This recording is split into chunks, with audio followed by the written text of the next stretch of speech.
guys. I started to shoot this video earlier today when I had a face full of makeup, and it was middle of the day and I was wide awake. And now you're getting evening me because that didn't quite work out. Drinking some coffee, and you're just gonna get bedtime me. All right, and I've got this red spot. Oh, you can see it because I was looking down and I was leaning on my thumb, and I'm like, oh no, I have a sliver. So anyway, you're getting the frazzled me, which is okay because we're talking about homeschool mom burnout, and you don't want the perfectly put together middle of the day hear me roar me when we're talking about burnout. And I'm looking at the camera thinking I really need to dye my hair. Um, anyway, we are talking about homeschool mom burnout because it is a real thing, and if you haven't experienced it yet, you probably will. If you never do, awesome. We need to have a chat and find out what you're doing right. But most of us will, if you haven't yet, at some point experience a period of time, a season where we're very burnout. And so I'm hoping these tips will help because I've been there, and it's not fun and it's not easy. And there are times I wish I would have had somebody kind of grab me by the shoulders and say, here's some tips to help you out. So I have 5 today, tips for avoiding or getting out of burnout if you're there. And I'll tell you a little bit by why this is on my mind right now. Our public schools started back last week on Tuesday, and it hit me in the middle of the day that if we sent our kids to public school, I would have 3 of my 4 kids in school this year. So that means the bus would pick them up at 7 and drop them back off at 4. And I was thinking for a little bit, I indulged and thought, oh my gosh, what would my day look like if I just had my 3.5-year-old? And let me tell you, he's my easiest one. He will play with widgets, toys. He'll build with, the big Legos. I can get a lot done at this point. That's just been within the last 3 or 4 months that's happened. But he's gotten very independent of mom. But anyway, so I let my mind go there a little bit, and I pulled myself back because I've homeschooled through a lot of seasons. I've had 2 babies. We've moved. We had a death in the family, 2 deaths in the family, actually. We went through some medical issues with other family members. So we've homeschooled through a lot. And there are times when seasons change and seasons come and seasons go where it's easier, your energy level's up and everything's going great. And then there are seasons where life just seems to pummel a little bit more, and you're worn out, and sometimes it's just the homeschool itself, really, when everything else is going fine, but you're like, oh, I'm so tired. A school bus take my kids for just one day. I would like that option. I wouldn't mind, like, one day every few weeks, go to public school and see what it's like. No. But anyway, so we're going to talk about that. And the first tip I have is about seasons, and it is to be realistic about the season you're in. And for just a minute, I want to talk to you moms who have an itty bitty or a toddler, someone just learning to walk. I love those stages, but especially if you have several older ones, it can be really hard. So don't compare yourself to homeschool moms whose kids are all older, who don't have itty bitties in the home or don't have toddlers in the home. My oldest is 7 years older than my second.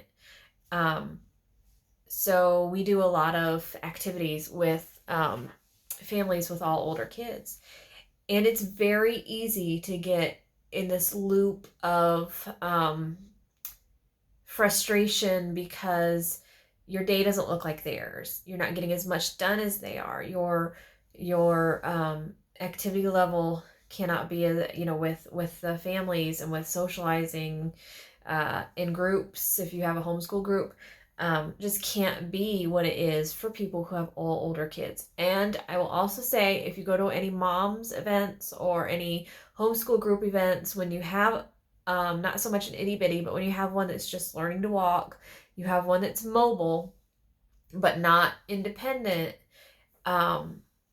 it can get really frustrating because you want to talk to the moms, you want to talk about curriculum, you want to talk about homeschool stuff, you want to talk about what they're having for dinner, and all those things, but you're chasing a little one around. And if you're with moms that have all older kids, it doesn't look the same, and that's an easy frustration to fall into. So wherever you are, or if you have an older child who is just always going to need more care than average kids, where they require you to take care of their needs on a higher level, it would be really easy to fall into that trap of comparison. So that's my first thing. Be very, very realistic about the season you're in. And I don't mean just acknowledge it. I listened to Ravi Zacharias. I don't know if you've ever heard of him. He's an apologetist. And I was listening to a podcast, Cover to Cover, that's by RZIM. And it's these two, I call them kids, they're probably in their 20s, who travel with the RZIM team, and they both work there. And they were talking about when the team goes to a university and starts discussing difficult topics. And one of the things they do is intentionally, before they even get there, they intentionally come together and purposefully, with intent, I'm using that word a lot, on purpose, intentionally. It's late, I'm having coffee, guys, forgive me, but I am using it on purpose because they talk about it beforehand, and not just once, but every time they do this, they talk about that they're going to face criticism, they're going to face opposition, and they're not going to get frustrated by it. And I think that was really interesting because they do this a lot. And if you've ever listened to a Ravi Zacharias question and answer thing, he's so good at it. It looks effortless. But I think that might be part of why it looks effortless, is because he beforehand purposely through his mind goes through what his intent is and where he's not going to let himself go, and he's not going to let himself get frustrated or insulted or offended. I think that's the word they use rather than frustrated, but offended. So I think you need to intentionally, on a regular basis, tell yourself what season you're in, what your expectations can be and what they can't be. And if it's something that's long term, like I said, an older child who may need more care, then maybe you need that friend, that online group, something that you're talking to, and not ones that are just going to listen to you gripe and then gripe back about their situation, but somebody who's going to listen, acknowledge that you have the right to be frustrated, acknowledge that yes, that is overwhelming, that is a reason to be bogged down, but let's find a way to lift you up out of this because you don't want to be there. So I guess it's sort of two things. Be realistic, be intentional, and if it's a long-term thing, not just a short season thing, find somebody that you can discuss it with when you feel like you're getting overwhelmed. And sometimes we don't realize that. Sometimes hindsight shows us that we're overwhelmed. So if you're feeling like you might be or something, reach out to somebody. Comment on this thread. I'm sure there are plenty of people, homeschool moms out there that would love to give you some support if you comment. But anyway, so that's number one.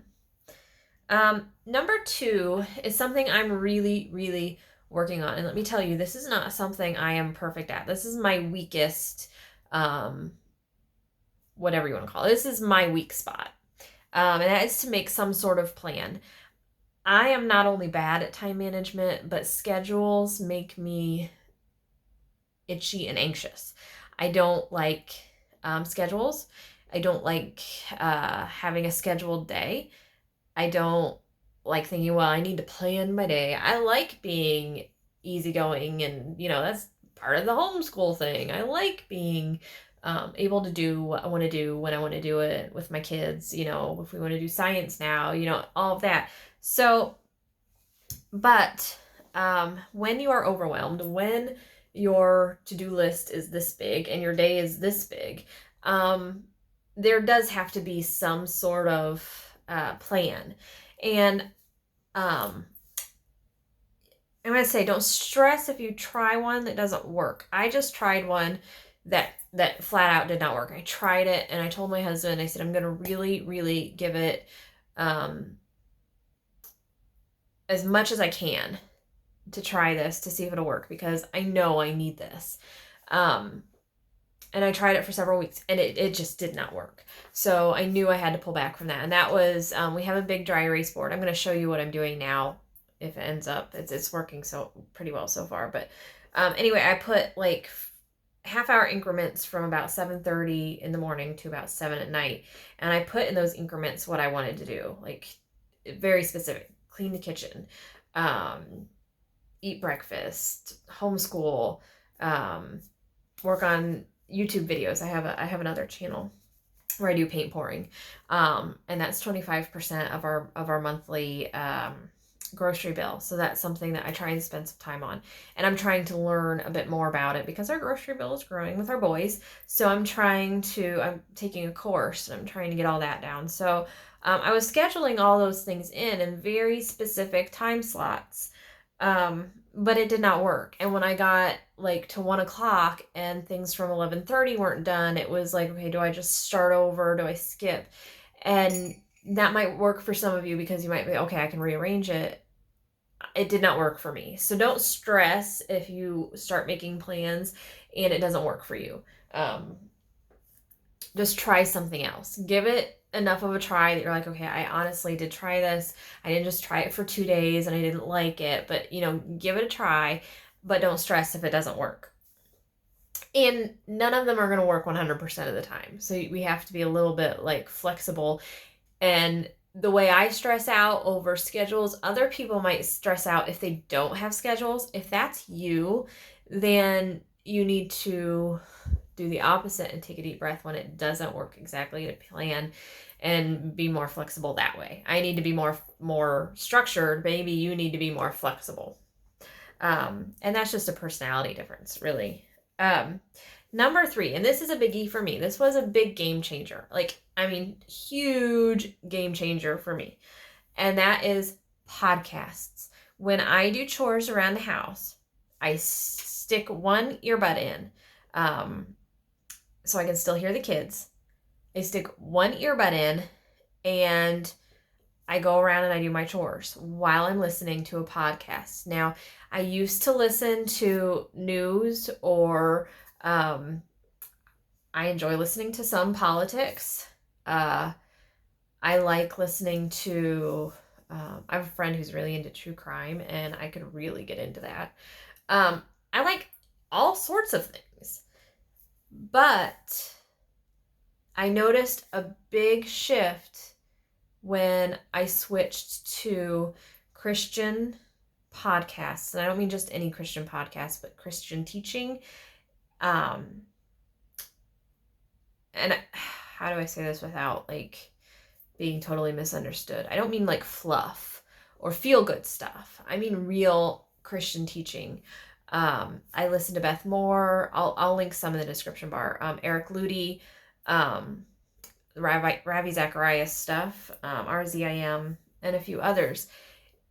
And the point, I think part of that is because I'm a Christian. Christianity is my worldview. Now, I can listen to stuff all day long that is not bad, that is not I shouldn't be listening to that. But it's also not going to emphasize and support my worldview. It's not going to put me in the frame of mind to take on my day with my worldview in mind, with Christ at the center. Eric Ludy likes to say to his congregation, what's your position? And automatically in Christ. And that's what those podcasts do for me. What's your position, Megan? My position is in Christ. And I think of all that that encompasses. And it just is it's a mental shift of putting my focus on Jesus, and then everything else prioritizes itself, because I know what the most important thing is. I know where my heart is being focused and where my mind is being focused. And let me tell you, that has just revolutionized my day. Priscilla Shire's another one. And just having the way Priscilla Shire and like Beth Moore talk is more personal. It feels like I have a best friend in my ear. And that's really great, because I don't feel like I'm missing out on things like you sometimes do when you're at home with little ones, especially when you can't get out very much. Because I feel like I have that when I'm listening. I feel like I'm getting some interaction, even though it's not two-way interaction. I don't know. So anyway, podcasts and the right kind of podcast. So mine might not be the same as yours, but don't sit and listen to something that's not going to lift you up, and it's not going to feed your spirit and your soul, because you need that, especially if you're in a season of being overwhelmed and such. And Beth Moore has an app, so I'll link some things in the description bar that I really like. And like I said, yours might be completely different. I just want you to like not focus on ones that are going to, hang on a second, what? All right, my 3-year-old got out of bed, didn't you? Yeah. So, anyway, so that was a huge one for me, and it still is. And I look forward to my chore time, because I know I'm going to get to listen to something really good. And I also listen to music. In the morning, we usually put on, what used to be a local Christian radio station. It's not anymore, but since we have internet, we get to listen to them. Yay. So that's a huge game changer for me. Okay, the fourth one is Sabbath day. If you are at all like me, Sundays are not Sabbath days. They are busy. They are one day where everybody has to get out of the house and be dressed, and no pajama days on Sundays. And I have little ones, so I'm always like, okay, do we have all 4 of them? Do we, where's the 3-year-old? My 3-year-old doesn't want to go in the nursery right now, so it's okay. Are we going to take him into church with us? We can do this. And then after church, we're talking, and I have to make sure that, the drill. Take a drink. I have an itchy throat.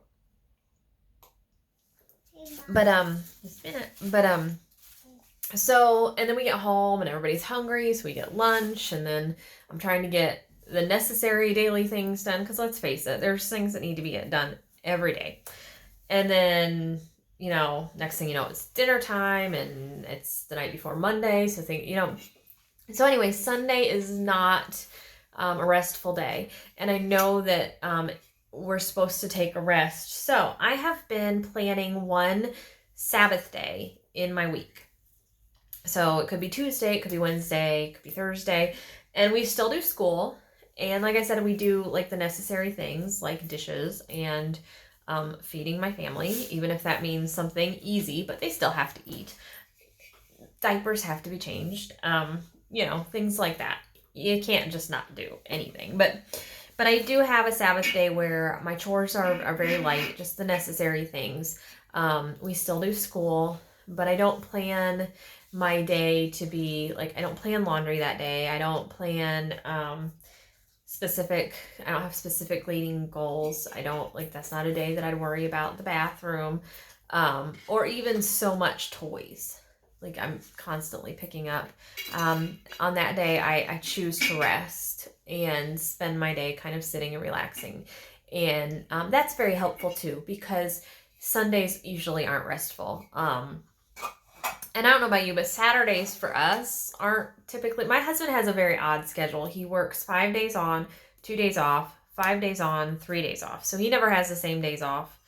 And sometimes he works Saturdays and Sundays, and he's off during the week. And it's just, there's no consistency there. So planning a day that I know that's my day to take it easy is really helpful. And I don't stress about trying to fit things in on that day. And that gives me sort of a day off, as much as you can have when you have kids. And number 5 is, now this is going to sound the opposite of finding a way to not be burned out, but for short bursts, embrace the chaos. Let me tell you, when my youngest was pretty newborn, my second youngest was 2.5, and then I had a kindergartner and a 12-year-old. The first 20 minutes were the hardest of our homeschool day, because the minute I'd sit down in my kindergarten, my 2.5-year-old would be fighting for some of the attention. It was like, oh, I see mom's attention is pretty focused on him. I think I want some of that. And my newborn, of course, wanted fed all the time. I was holding him. There's just, he didn't rest well. He wasn't a good sleeper. He wasn't a good napper. I had a sling and a Moby, but he was always, on me or eating or, whatever. So those first 20 minutes especially were chaos. And for a while I was getting really frustrated and thinking, what am I doing taking on this kindergartner when life is like this? And then something changed. I decided to embrace the chaos. And for those 20 minutes, I would allow it to be chaotic. I would joke around and I wouldn't join in because I didn't want to elevate it, but I would, I went with it rather than trying to fight it. I allowed the 2.5-year-old to try and, butt in. I didn't plan anything crazy for the first thing for the 5-year-old for kindergarten. We did something, I don't even remember, some kind of cutting activity or coloring activity. And my 12-year-old, I forget what she'd sit at the kitchen, and I think that might have been the time when she decided for a while she wanted to do school in her room. And so she'd go in her room. That is what she would go in her room and do like some kind of reading thing. And I just went with it. And then after about 20 minutes, I'd pick up my 2.5-year-old. I would either put him in the living room with a snack and one of his favorite cartoons. What do you want to watch? Or an activity that I knew he really liked. And after that 20 minutes of letting him butt in and and he realized, okay, mom's not ignoring me. And if I if she is paying attention to me, she's not like totally focused. It was like, okay, I don't need to fight for mom's attention. And then he was okay to go in the living room, watch a cartoon for a little bit, and I could do the major stuff that needed my full-on attention with my kindergartner. And by then, the walking around and the noise had slowed down, and usually my itty-bitty would kind of calm down too when the chaos calmed down. So your chaos is going to look completely different than mine, obviously. Your circumstances are going to be completely different than mine. But think about trying to embrace short bursts of chaos. Join in if it won't elevate it with the short bursts of chaos. Maybe run around the house with your kids, do jumping jacks with your kids, sing a silly song with your kids, but embrace those short bursts and then bring it back down. Find a way to bring it back down and say, okay, this was okay for this time. Now we're going to refocus. And my stress level went down, and I think my stress level going down brought their stress level down because we weren't feeding off of each other. I wasn't allowing them to feed my chaos or my stress level, but I was letting my calmness and my acceptance of some of the chaos calm them down. And it made a very big difference in our day. And some days I really just had to tell myself when the noise was, because noise can, drive me nuts. I just had to embrace the chaos. I just had to really talk myself through those 20 minutes sometimes. But then at the end of it, it was kind of like, okay, now that my kids are older, we do the same thing. My 5-year-old now is sort of doing kindergarten. We're working on it, but he's not quite as ready as my other one was when he started kindergarten, so we're kind of taking it slower, but we're doing the same thing. The first 20 minutes he sits at the table, we do some things, and then now I usually have something specific picked out because he is in kindergarten, and I will say, like, let's watch Word World or Letter Factory or something like that, and then I go and do math or reading with my 8-year-old. And my 3-year-old is sort of napping, but that's about the time where I'll either put him down for like a nap or tell him to have his quiet time. But embracing those small moments of chaos is what I'm still doing on a daily basis. No, don't play with the glitter. That would be bad. Okay. And along with that, this is kind of a bonus number 6, but going along with number 5, because I think it has a lot to do. Okay. This is not a joke. You're going to see full on geek here. See how geeky and nerdy I am. There was a chunk of time, I don't know how long, where literally every single day before the day started or just as the day was starting, I would go on YouTube and I would put on Lord of the Rings, Aragorn's speech at the Black Gate. I will link to it below if you're not familiar with Lord of the Rings. Feel free to watch it or skip it. But there's a line in there, there may be a day where something of men fail, but it is not this day. And I would just kind of change the words in my mind. There may come a day where I can't do this and I'm going to fail, but it is not this day. This day, and he ends up with, this day we fight. And that's how I end. This day I fight. I was expecting to tear up. I fight for my kids. I fight for myself. And I fight for peace within me and focus within myself.